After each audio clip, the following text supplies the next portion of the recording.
We're looking at your stream. It is a large, what we call stovepipe tornado, and there's a large debris cloud with it.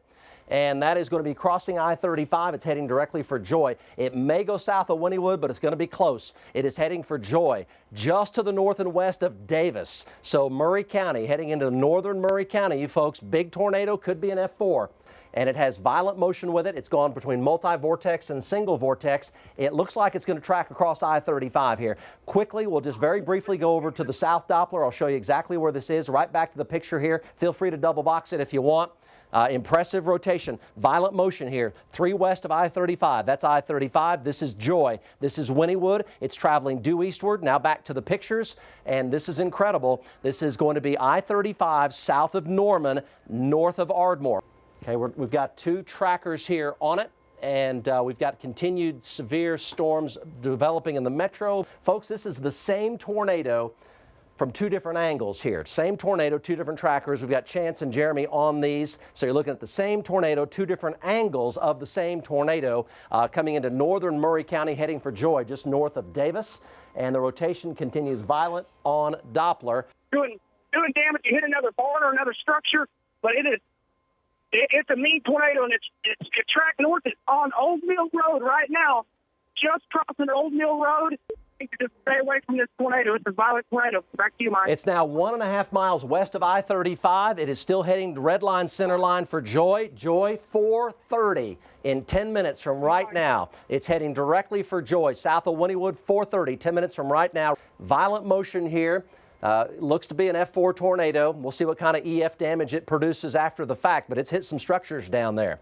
This is not the metro area. This is down about a 45-minute drive south of Norman, just on the north side of the Arbuckle Mountains, south of Wynnewood, south of Pauls Valley. Okay, that's an update from Chance for the Rolfe tornado. Okay, so we've got 2 tornadoes here simultaneously, 2 different storms. All right, chopper here. John, I hear you.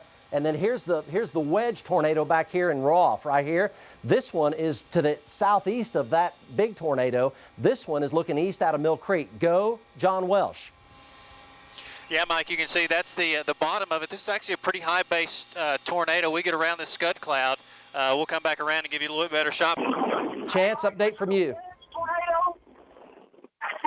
Mike, this is the wedge tornado. It's a half a mile wide. I'm turning around. We're taking 80, 90 mile an hour inflow winds into this tornado.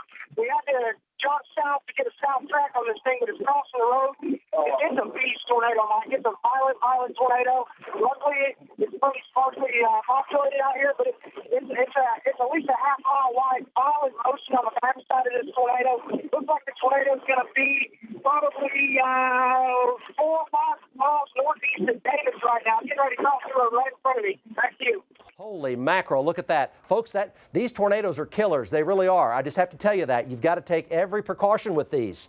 You know, sometimes when you get sometimes you're great, right? But other times you're not. And this is one of these situations where you've got to know that these tornadoes scour the ground, okay? Winds of 200 miles per hour plus. It is a low wedge. Look at the violent motion in it, and look at all the debris in it.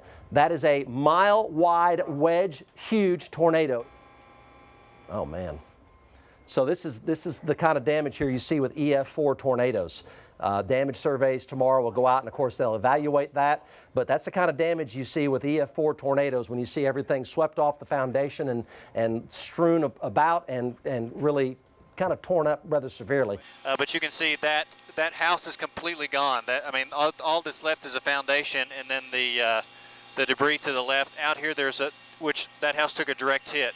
There's a ton of tree damage. You can just see that's another house that's gone. Down here, there was another mobile home that looked like it might have rolled off its foundation and did one complete roll and was turned sideways. There's another house out here that's missing the majority of its roof. We're working to absolutely confirm that fatality. We hope we're wrong. Don't want to be right about that, but looking at this damage, you can imagine that there's going to be a lot of injuries and possibly some people who lost their lives. But again, that was from apparently the Garvin County folks there, State Emergency Management trying to get it confirmed right now. Garvin County did report damage at about 5:08.